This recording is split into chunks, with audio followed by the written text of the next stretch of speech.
little panoramic view. Across the field where the creek turns back by the old stone road, I'm gonna take you to a special place that nobody knows. Baby, get ready. Ooh, you and me go fishing in the dark.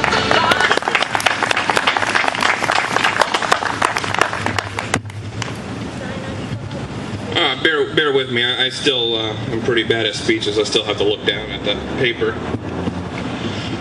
First off, I want to thank Larry Pratt of the GOA for showing up. That there's not enough words to describe how grateful I am for him to fly all the way here from Springfield, Virginia, to come to this rally in Waterford.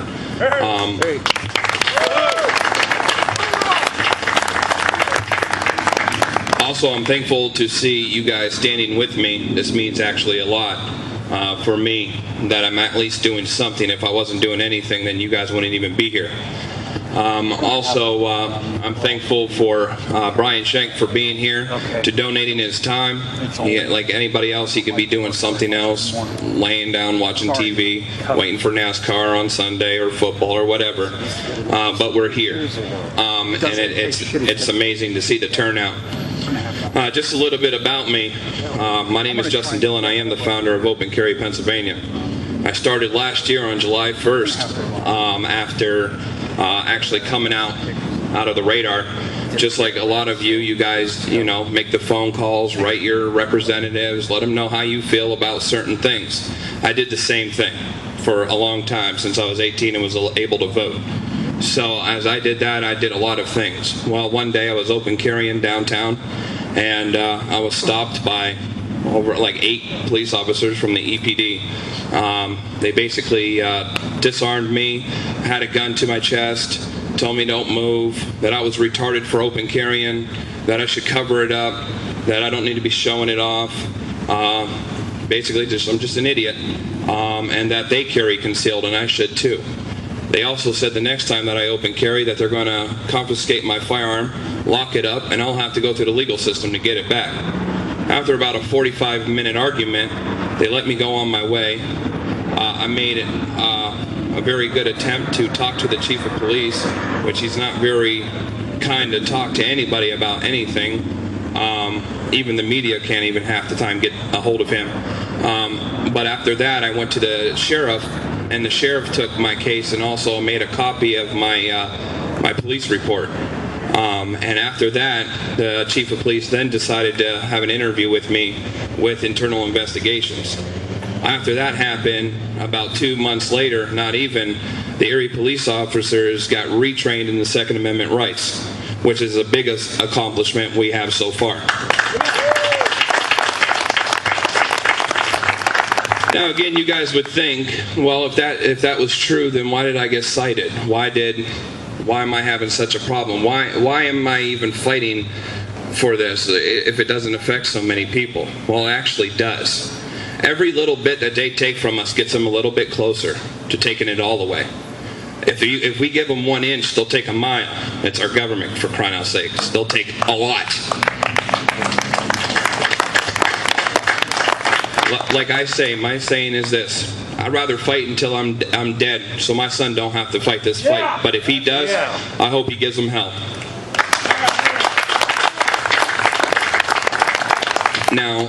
Now, I just kind of want to reiterate what's actually going on in the city of Erie. The city of Erie, I held 3 to 4 previous rallies with no issues. Same park, same location, same bunch of patriots. I gave them a lot longer this time to know that we're coming, because it was going to be a little bit bigger. Technically, you do not need a permit to hold rallies, but I do it out of the respect for the city. Just in case somebody decided to have this because they wanted to have a wedding in the park, that I would respect them and not just show up with a bunch of, patriots and crash whatever their event is. So I'm courtesy for that. A lot of times I don't pay for the permits or anything like that, but this time an occupier that they occupied Perry Square for 8 months and broke about 15 ordinances decided to bring up the ordinance I was violating. The ordinance basically says no hunting in the park. Then it says period. No weapons of any kind, spring puns, bow and arrows, air rifles, etc., etc., etc., are allowed in the park. This ordinance was in effect in 1970, maybe 1976. I think it's right around that time. So they didn't have the preemption law. The preemption law in the state of Pennsylvania is Title 18, 6120 of the Pennsylvania state law. It states that no county, municipality, or township may in any manner regulate the law for ownership, possession, transportation of firearms and firearm components and ammunition in this Commonwealth. So you would think, well, that's a closed case. You should be able to go in the park. Well, our judges think we started this fight with a pretty good donation from the NRA, which I was extremely surprised. After making well over 200 to 300 phone calls for help, I finally received it by the NRA, which they gave us our retention fee of $4,000.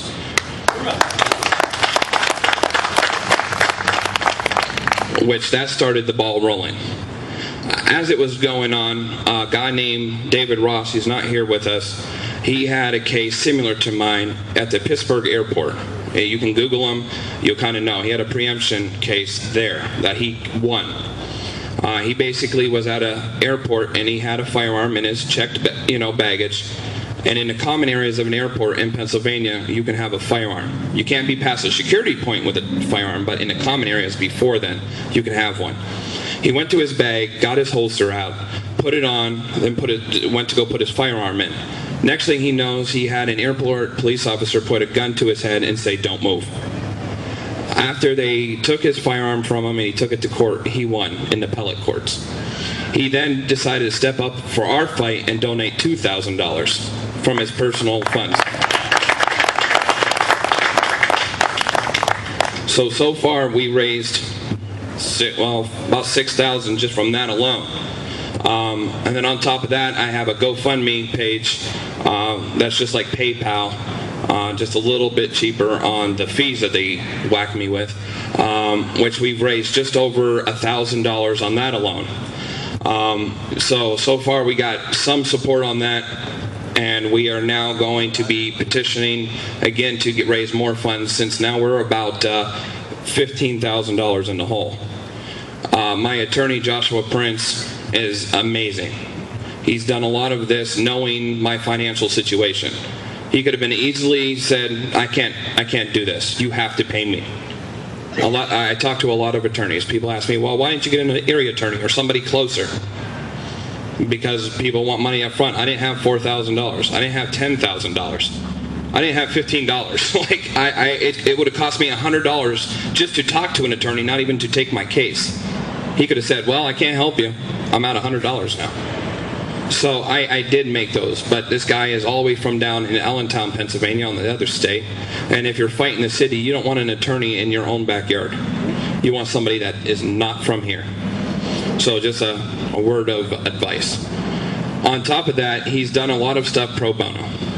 Not too much, but already we've spent about $6,000.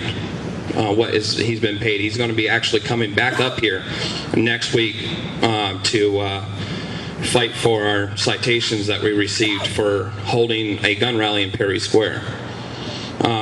They basically came like 12 officers deep and asked me why I'm doing what I'm doing, that I didn't have to do this, that I should go back home and take a nap, all this weird stuff, and I was just amazed.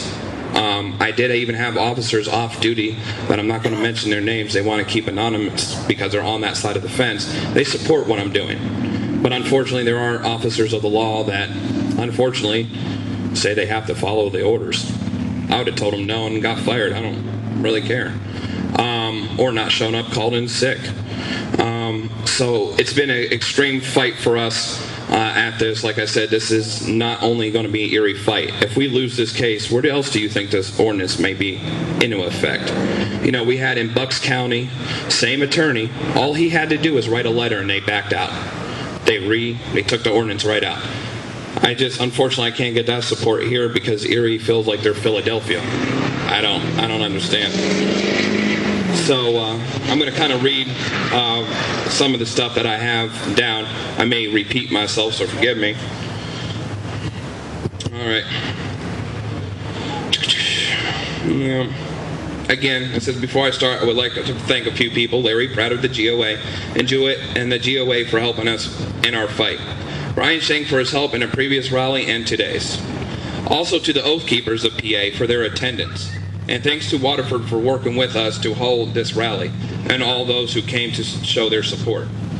For the people who are unfamiliar with us, we are a group based out of Erie, PA, the city where I was born and raised.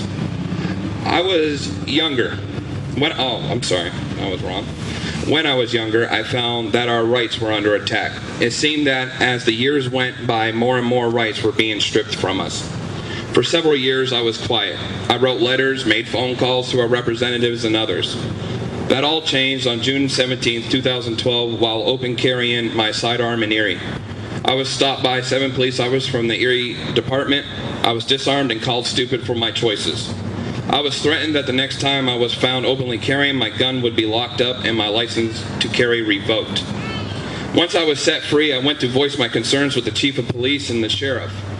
Following the discussions, the Erie police were retrained in the laws regarding carrying of firearms in this great state. We had 3 events in Erie, all supporting the Second Amendment. We had no issues with the city council, or the Erie police. The next event went in a sour direction. We made aware that a city ordinance stated that firearms are not allowed in the park. This came out to a shock considering the previous events we had in PA. PA State Law Title 18, subsection 6120, general rule, no county, municipality, or township may in any manner regulate the lawful ownership, possession, transfer, transportation of firearms, ammunition, and ammunition components when carried or transported for the purpose not prohibited by the laws of this Commonwealth. I'm going to just say an ordinance is not a law, it's a rule. You would think that the city would follow state law. You would be wrong. Erie has gone against state law and issued citations to 8 people, including myself. Again, like I said, the NRA gave us $4,000 to help us in this fight, to help us stand and be heard. And a friend who had a similar issue in Allegheny County pledged $2,000 to help. A website for donations raised over $1,000. And with the GOA standing to support us, we have a fighting chance. I personally want to thank all those who have helped, from the largest donations to those who just offered a kind word. Nothing I say will honestly be able to convey how thankful I am, and with all the support of your support, we will continue to stand and fight for your rights. We came to Waterford today to show that gun owners are nothing to be feared, that we are lawyers, doctors, single parents. We are just people who want to defend ourselves and our country. By educating those who may have questions about the lawful carry of firearms, for questions about the safe use of those firearms and the laws the state has set forth.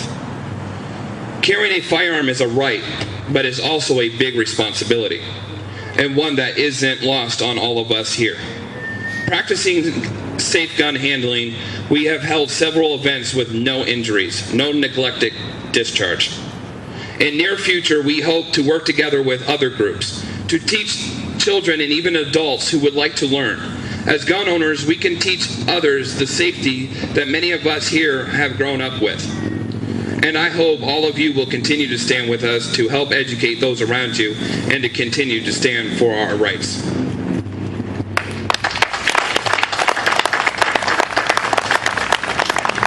So the next speaker that I want to introduce is Larry Pratt from the GOA. Please give him a warm welcome. Yeah. Justin, I really admire your leadership and what you've been doing with the education, the continuing education of the City Fathers of Erie. That's real leadership, and that's going out on the point. A lot of us would probably have to think twice before doing something like that. It's not a very pleasant experience to have somebody who's probably got an anger management problem putting a gun right up on your body. So kudos. I guess I should begin with an apology. My good friend Piers Morgan is not going to be with us today. But Maybe he's out selling newspapers. Mr. Morgan may be out selling newspapers. I don't sell newspapers. Well, whatever. I get things wrong all the time. I very artfully left membership brochures for Gun Owners of America at my hotel, but happily the Oath Keepers is better organized than I, and they have some brochures if you would be interested in checking us out. And basically, we are lobbying the Congress, and we're lobbying the Congress based on the idea that politics is inherently confrontational, particularly when one is dealing with socialists. And at this time in our country's history, it's probably accurate to say that all the Democrats and too many of the Republicans are socialists. They just assume that they are part of the ruling class and that they were born to rule and that schlubs like us were born to be ruled. And of course, it's precisely an attitude like that that explains the reason why we have a Second Amendment. Because when the government of our forefathers, and it was their government, they were British citizens in America, British subjects, more accurately, in America. But when they saw that that government was no longer trustworthy, that it was breaking ancient promises, the Magna Carta, the Bill of Rights, things that were hundreds of years old, the contracts the colonies had with the king and parliament when they were established, routinely being violated, not even being treated as a subject with any rights whatsoever. They actually had fewer rights in America because they were in America. It was viewed that the common law didn't extend to them in America.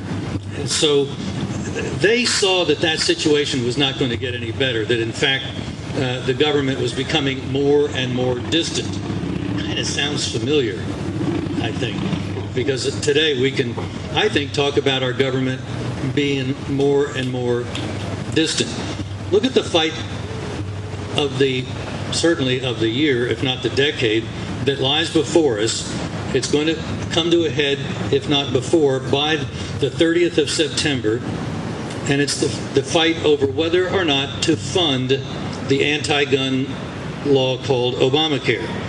Now, if you're not a member of Gun Owners and you're not getting our email alerts, it may sound a little surprising to refer to Obamacare as anti-gun, but consider what it does. It says that all of our medical records must be accessible to drones in Washington via their computer invasion of our privacy. And if they see somebody with a PTSD diagnosis, for example, no conviction of violence, no allegation of violence, just that diagnosis, that alone is now zapping people of their right to keep and bear arms. That is not American because there's been no due process. That's the big problem, starting with what we dubbed the Veterans Disarmament Act in 2008.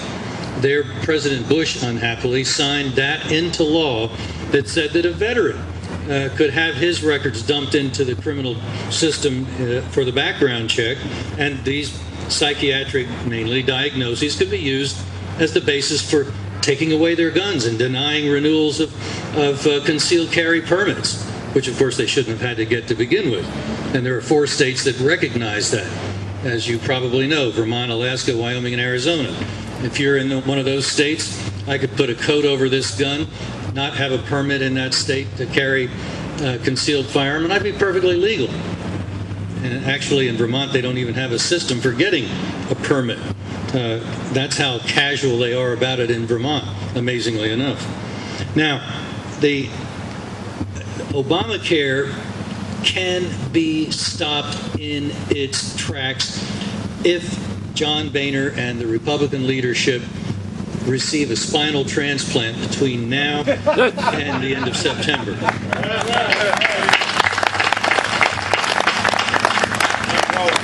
Local representatives have to tell Boss Boehner, the honorable spineless one, that the folks back home are not going to tolerate a renewal of Obamacare through funding. Well, but we voted almost 40 times to overturn it. Yeah, and how's that been working out? The way you make it happen is you take away the money. They do not volunteer inside the Beltway. I've been working in that environment for going on not quite 40 years, and I have yet to see a volunteer bureaucrat. If the money runs low and they have a government, they call it a shutdown. What they're actually doing when they have a government shutdown is they can only operate based on the money that's actually coming in from taxes. They can no longer borrow the difference. So they call that a shutdown. Actually, it'll be about, if it happens, it would be about 57% of their current level of operation would still go on. Because that much money comes in all the time, unhappily. But it does. And so the idea would be to tell your representative, to tell the leadership that we got the game figured out. You were playing games with us almost 40 times when you passed legislation, passed a bill in the House saying that Obamacare was overturned. Well, obviously Harry Reid wasn't playing ball in the Senate. And if he had, Obama's not going to throw away the only thing he ever got through the Congress, which is bad enough because it will accomplish the rest of the socialization of America if it is allowed to stand. But if the Republicans say in the House, where the money bills originate, Senate, here's the bill to continue funding of the government. They don't do budgets anymore. So the fight's going to be called whether or not they renew the continuing resolution. And the continuing resolution simply says that they're going to continue to spend at the previous rates of the previous year. And maybe they'll put in a 1% kicker or some sort of an increase like that. But essentially, the continuing resolution says, let the party go on. That's all it's going to say. Now, if the continuing resolution specifically says none of these funds may be used to fund the implementation of public law, blah, blah, blah, which is Obamacare, then all of a sudden, just like that, October 1st, the brakes go on, dead stop. No more Obamacare. Nothing. And the states that have enacted compliant legislation will be left holding an empty bag.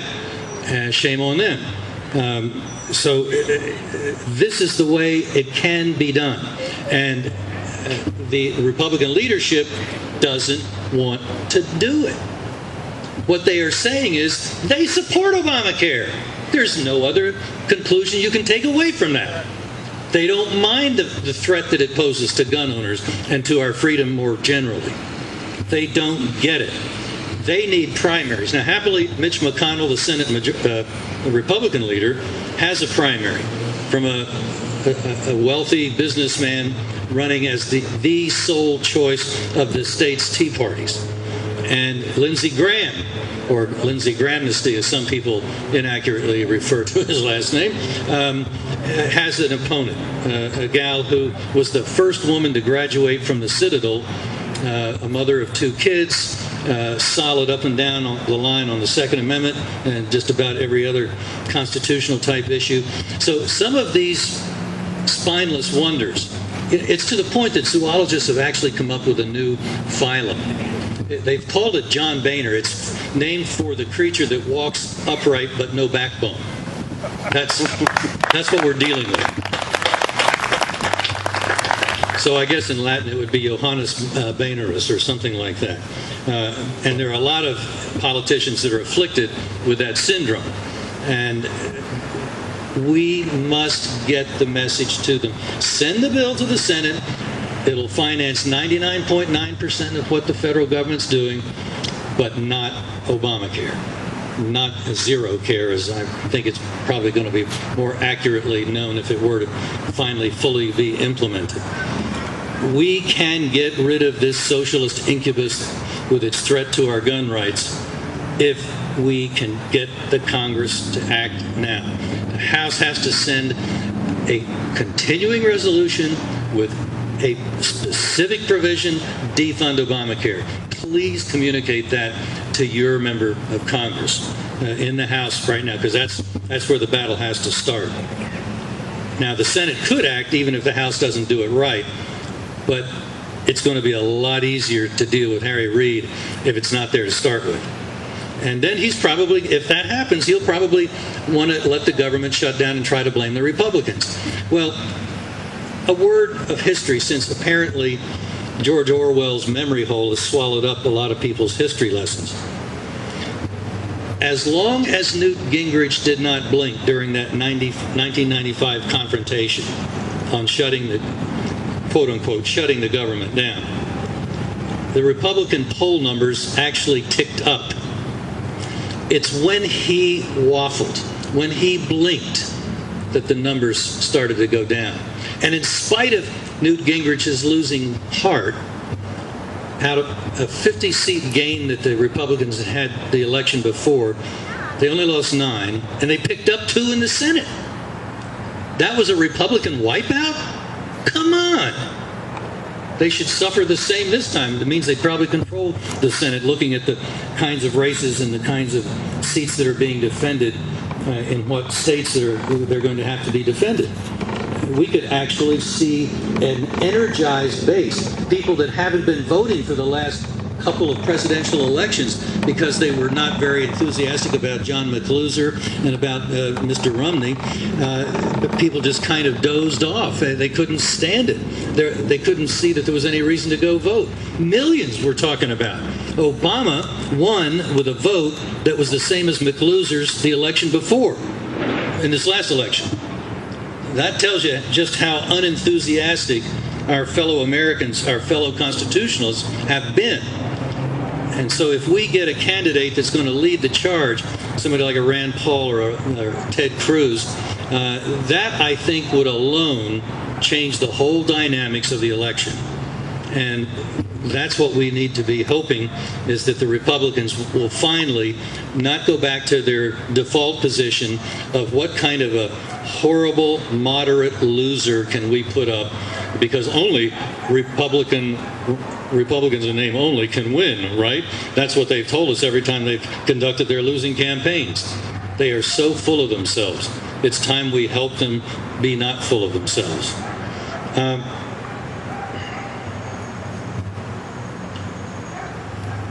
Something else that we need to be pushing, because if we don't, apparently nobody will, that we know of, there are 400 people, give or take, dead because of our federal government's complicity in a mass murder program called Fast and Furious.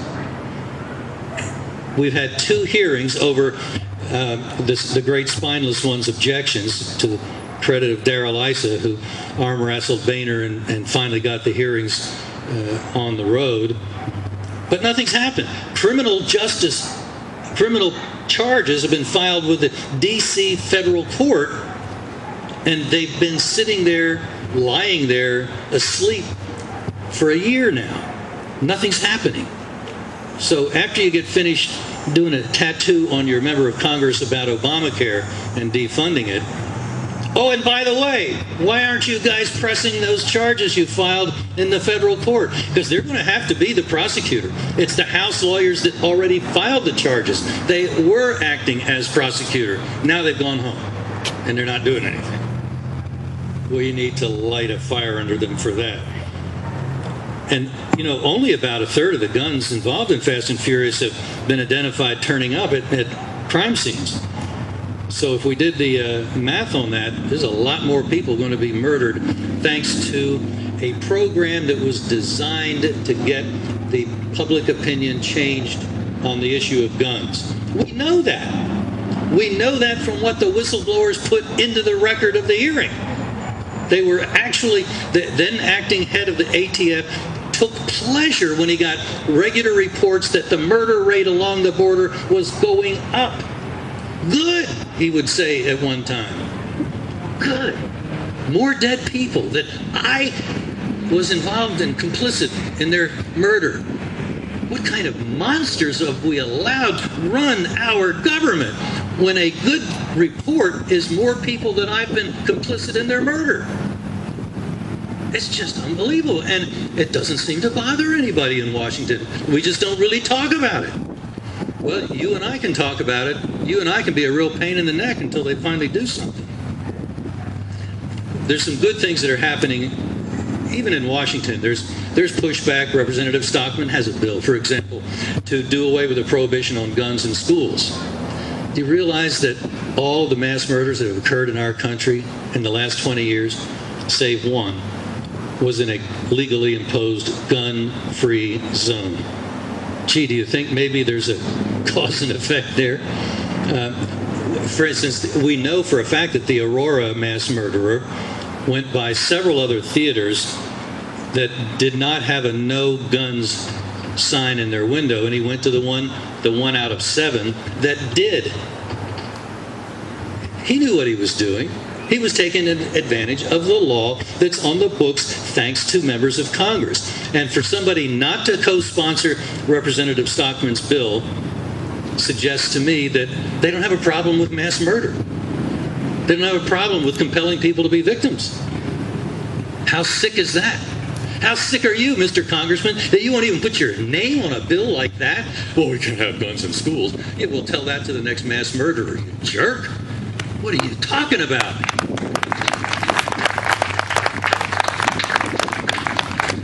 Now, Wyoming has kind of led the way.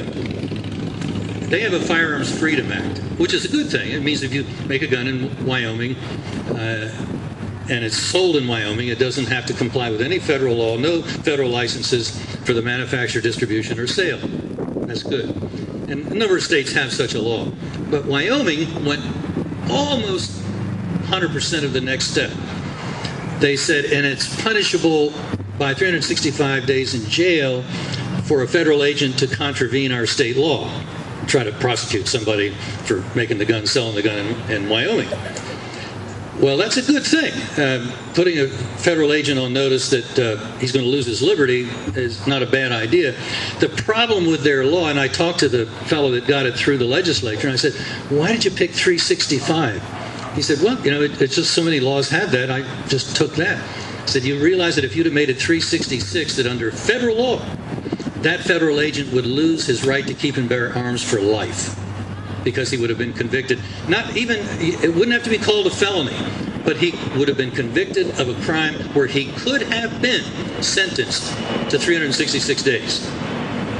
That is what we need to be doing, not only for guns that are made in a state, but for federal agents that want to enforce federal gun control laws, none of which are constitutional, and tell them that if you do that, if you come into our state, we'll arrest you and we'll put you in jail. And even if we bond you out right away, now, once we convict you, you will lose your right to keep and bear arms, and you will no longer be a thug with a badge. You'll be just like the rest of us, walking around with the regular authority of any citizen, nothing more. You'll be just like us. And a lot of this can actually hinge on what kind of sheriff we manage to elect. One of my favorites is a guy that's now a member of Gun Owners of America. He's the sheriff of Elkhart County, Indiana, Brad Rogers. He was approached by a farmer that produces raw milk. And for whatever reason, I'm not sure, the Food and Drug Administration just has a hissy fit over raw milk. And they were inspecting this guy's farm very often, really a nuisance. Finally took him to court, and they were on the verge of getting a ruling from their district federal court. They were going to snatch all of his equipment, put him out of business. So he went to the sheriff and he explained what was going on, and Rogers went out to the farm, and sure enough, it was not a little house of horrors with dead, rotting animals all over the place. It's just that the FDA seems to have, with some sort of uncanny magic vision, found in Article 1, Section 8, jurisdiction that the founders certainly didn't put there for food and drugs. There's no jurisdiction in our federal Constitution for that. And so Sheriff Rogers communicated that message to the head attorney for the FDA in Washington and said, since you have no authority, I'm putting you on notice. Do not put even 1 foot on Mr. Hochstetler's land ever again, or I will arrest you. Well, she wrote back, if you try to do that, we'll arrest you. And Rogers, in so many words, he's very mild-spoken guy. So I doubt he put it quite like this, but the message was game on. And that was over a year and a half ago. That farmer is still producing his raw milk. And he's able to do it because a sheriff interposed his office to protect some people of his county from unconstitutional, illegitimate actions threatened by the federal government. And I don't want to go on and on, but let me tell you, that's not an isolated example. There are now some 450 sheriffs around the country that have taken a position either that they will arrest illegal federal agent activity or they will not cooperate, which is almost as serious because oftentimes the feds can't operate because they just happily don't, as huge as they are, they don't have the personnel to go into a particular little town and mess them over unless the local law enforcement cooperates. And if the sheriff of a county is not going to play ball, that's often just all it takes to shut the illegal federal action down in that area. And so Elkhart County is kind of a bellwether, I think, an example. It's the banner that's waving there still in the breeze, like the flags over here. We have men and women in these offices that have led the way, that have given us the example. And it's the way we can tell the feds, you've got your regulation, but we've got our sheriff. See you around. But stay out of our county. You're welcome to come in as John Q. citizen, but you're not welcome to come in when you're so full of yourself. That, I think, is probably in the short run the way we are most effectively going to regain lost liberties. And by the way, if you have a sheriff that's kind of open to this, but maybe hasn't decided maybe he wouldn't participate in an illegal federal action, but not so sure he would try to arrest them. There's a little book on our website at gunowners.org. The website's on that blue brochure over there at the Oath Keepers table. It's a book by former Sheriff Richard Mack of Graham County, Arizona, and it's called The County Sheriff. And it gives you the history and the constitutional doctrine of the sheriff as the top cop in his county. Now, there are 2 or 3 states, one state that's actually done away with the office of sheriff, a couple of others that have kind of gutted financially the office. But heretofore, it's correct to say that in all the other states, if a sheriff understands that he has this authority, he can exercise it. And time and again, there have been confrontations with the feds, and the feds have backed down. That is critical. The closest they ever came to an actual shootout was in Nye County, Nevada, about 15 years ago. Sheriff DeMayo was approached by a rancher who was having his cattle stolen by the BLM, the Bureau of Land Management, which managed unconstitutionally this huge tract of land that they own in Nevada. Well, the rancher for 3 generations had a contract in writing with the federales that he could water his cattle in a particular place. It was a spring. And they didn't like that because they thought the cattle were not natural to that area. And you know how the feds are. Anything natural is great, anything human is bad. And so the fact that a human being was running his cattle through this area just drove them nuts. And they were beginning to steal his cattle. So working with the sheriff, they started staking out the cattle at night, which is when the thievery occurred. And when the BLM came to steal some more cattle on a 3rd occasion, the sheriff was there, and I think he had some help from the men of the county. At another time, we might have called that the militia. But anyway, they were there, armed, to tell the BLM that, no, you're not going to take these cattle, and if you try to, you know the rest, we're going to arrest you. And they were armed, and both sides were armed, and the feds decided that this probably wasn't a good way to start the next war for American independence. And so they backed down. And now those cattle are still grazing out there in Nye County. That's how it can be done. It takes resolve, it takes knowledge, and then a plan to go implement it and to tell the feds, okay, these are the no-go zones now, fellas. We want you to understand ahead of time, we're not going to play any surprise games with you. We're putting you on notice, but these are the areas where you're going to start leaving people alone. And then, I think it'll be an amazing thing. We're going to see a rebirth of freedom. See a rebirth of prosperity, which flows from freedom. And we'll get our America back again. And we're probably going to do it as much as anything through walking behind these county sheriffs.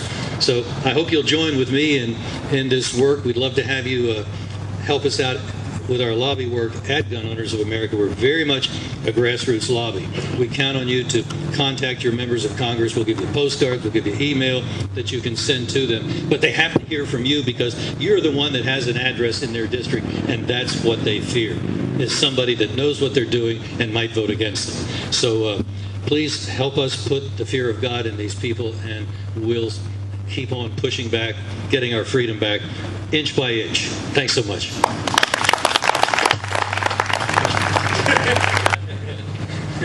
Sorry about that, guys. All kinds of things going on.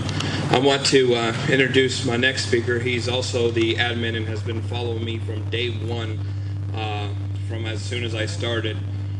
My friend Chris Phillips.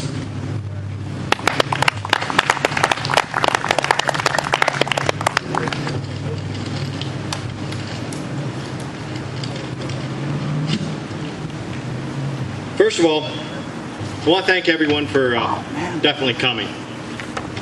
In an age where everything we do, say, is being watched and recorded to be used against us, thank you for standing with us, for saying, we are Americans. We are patriots. We are what created this country. We do not fear you. You fear us. You fear our message of liberty. You fear our rights. You fear our resolve to be free men. You fear the Constitution. Because of the Constitution that defines, limits, and strips you of the power you seek. We don't want conflict, folks. We just want to be left alone. We want to go ahead, live our lives, and raise our families. Speaking of families, I want to take a moment. The Waterford family just returned home one of their own, U.S. Army Private First Class Garrett Kahn. I'd like to take a moment to have a moment of silence for this fine young man and all others that have served.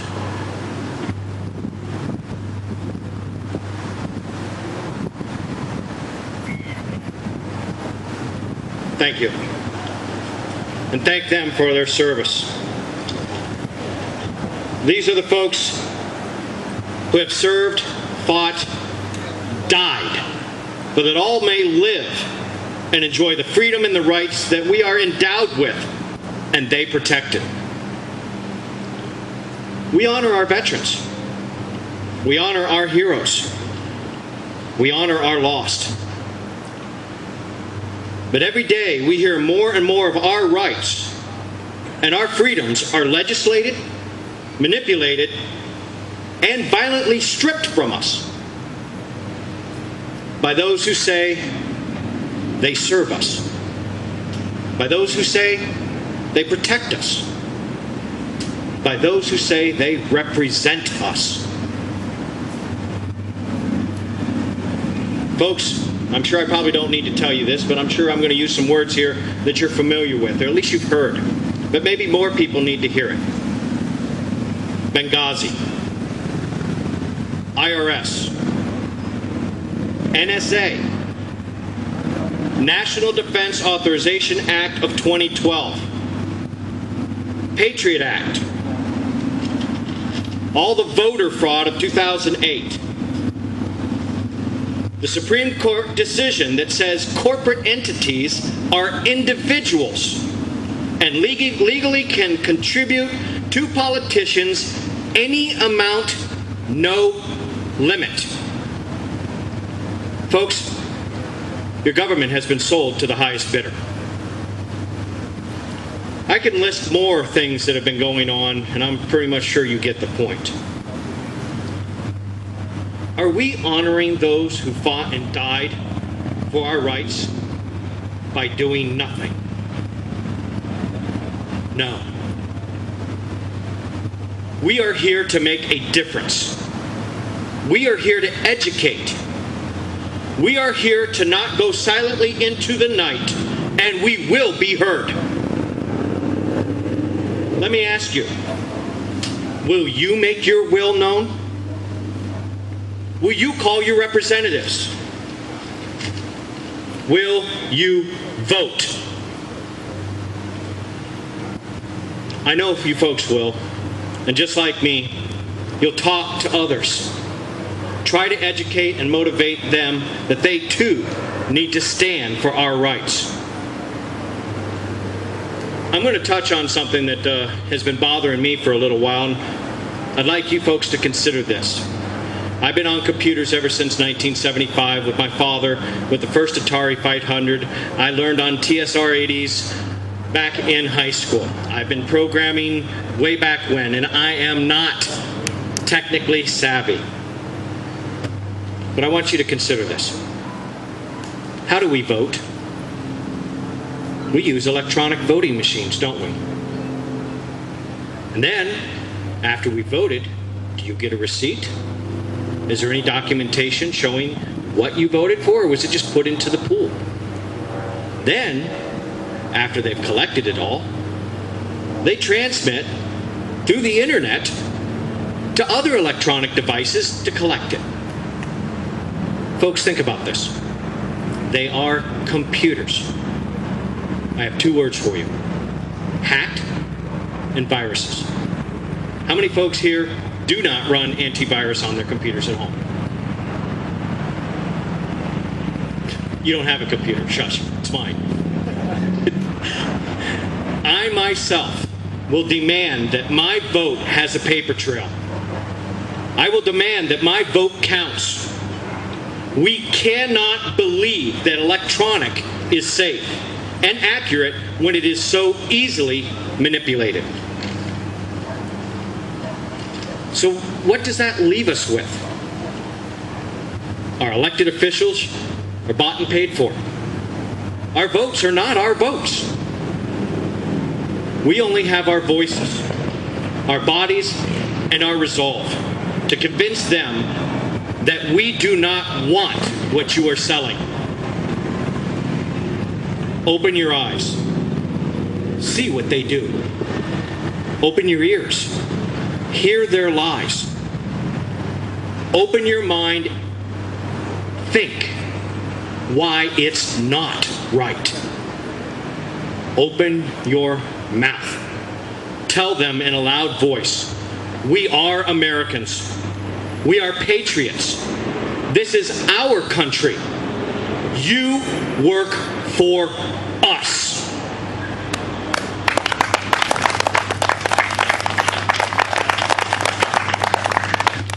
We're not buying your lies, your misdirection, your calls for disarmament.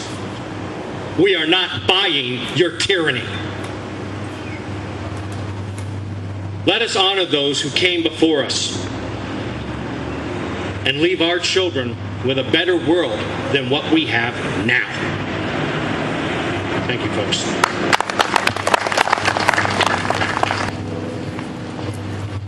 Thank you, Chris, for that speech. Also, the next speaker is Mike from Brass Betty Armory. Please give him a round of applause, too. How you doing, everybody today? I just wanted to introduce myself. My name is Mike Merrill. I'm the owner of Brass Betty Armory. I encourage everybody to come by, take a look. And my main goal coming back up here from Florida was to educate everybody more in firearm safety, what your laws are currently here, and to educate yourself, your kids, in every aspect of firearm related sporting events, shooting, everything. It all starts with your education. If you can just get with everybody in the community and learn as much as you can for yourself, to know the laws, which are being violated every day when you carry, when it's your right. And we offer that from certified NRA instructors, so you can feel rest assured that you're being taught well. And that's pretty much it. I thank everybody for being here. I thank Justin, Larry, Brian, and everybody that showed up. I appreciate your support, and I hope to see you again. Thank you, Mike. My next speaker is John from Braveheart Radio.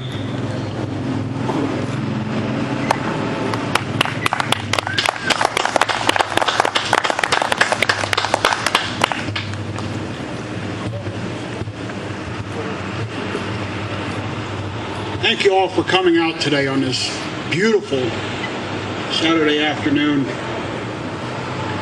A shade better than the last one up in Erie when it was 90 degrees and as humid. For any of you that were there, you know what I'm talking about.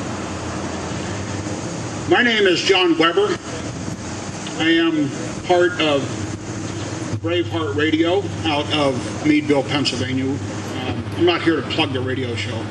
I'm here to let you people know the power that you have.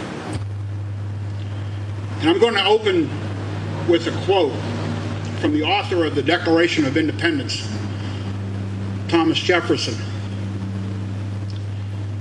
The beauty of the Second Amendment is that it will not be needed until the government tries to take it away. The Second Amendment was not written and put into the Bill of Rights to protect hunting. The Founding Fathers said, "Who wants to go kill a deer?" No.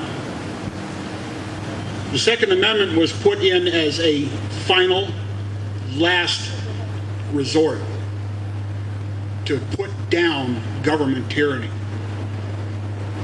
The Founding Fathers knew that this day would come.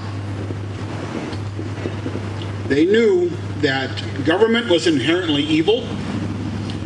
Men are inherently evil.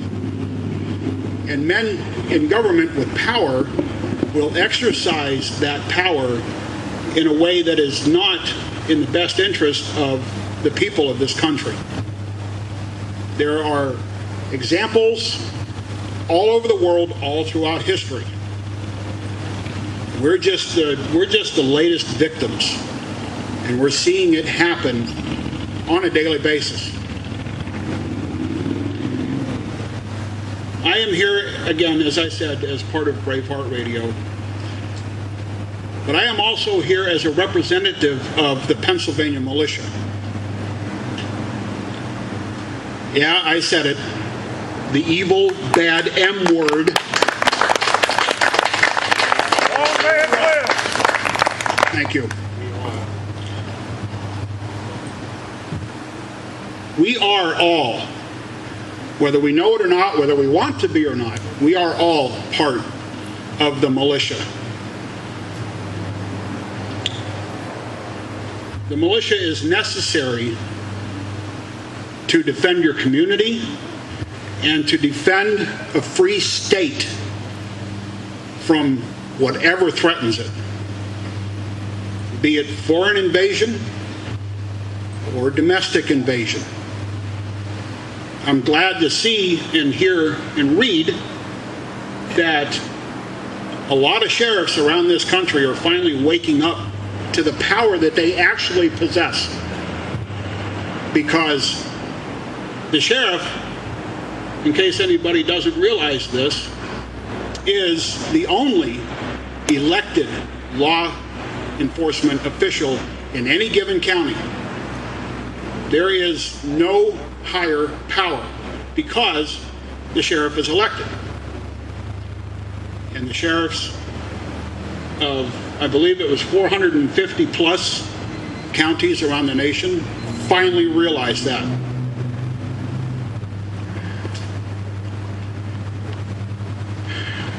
Now, the weapon, and yeah, I said the bad W word this time, weapon that I carry on my right leg is meant for your average street thug that wants to rob me, hurt my family, or me. And it's meant to put that threat down. The weapon that sits against the wall in my bedroom, 12-gauge auto-loading shotgun, is meant for the people that want to come into my home and do me harm, or my family. The weapon on my back is meant to take care of those that want to take my weapons away. I'm not going to shy away from that. I'm here to tell you right now, I am ready for the fight that nobody in their right mind wants, but everybody of sound mind knows is coming.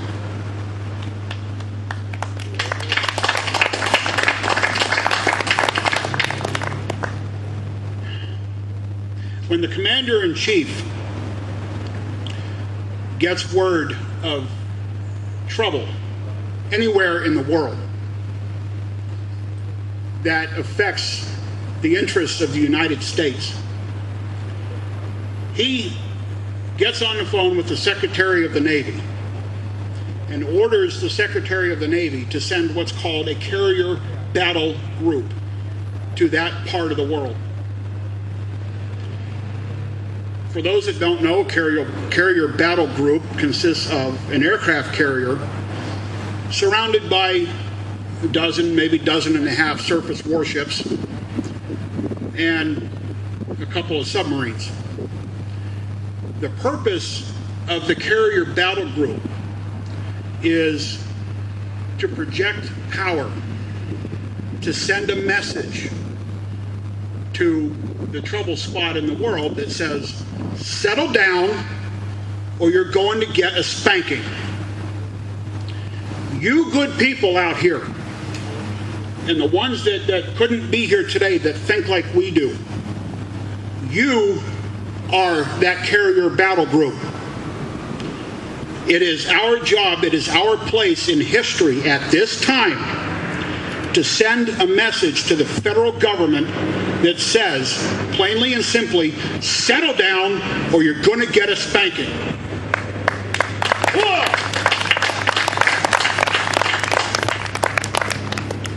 Everyone needs to be in this as yet thus far peaceful fight. Will you stand and protect yourselves, your community, your state, and ultimately your country when that fight no longer becomes peaceful? As an American, as a man, I beg you to. We have to do this. We cannot win with small numbers. And I will close with one simple fact. 230 some years ago, American colonists beat the best equipped, the most well-trained army on the planet because they had something to fight for. Independence, freedom, the right to control their own destiny. That fight is going to come again, whether we want it to or not. And we won, obviously. And ever since then, accelerated within the last century or so, evil men in positions of power have done everything they can, albeit slowly, to take those freedoms that we won away from us. Don't let it happen. For your children, for yourselves, for future generations, the fight is on us in this time right now. Stand and be counted. Stand and fight. Thank you.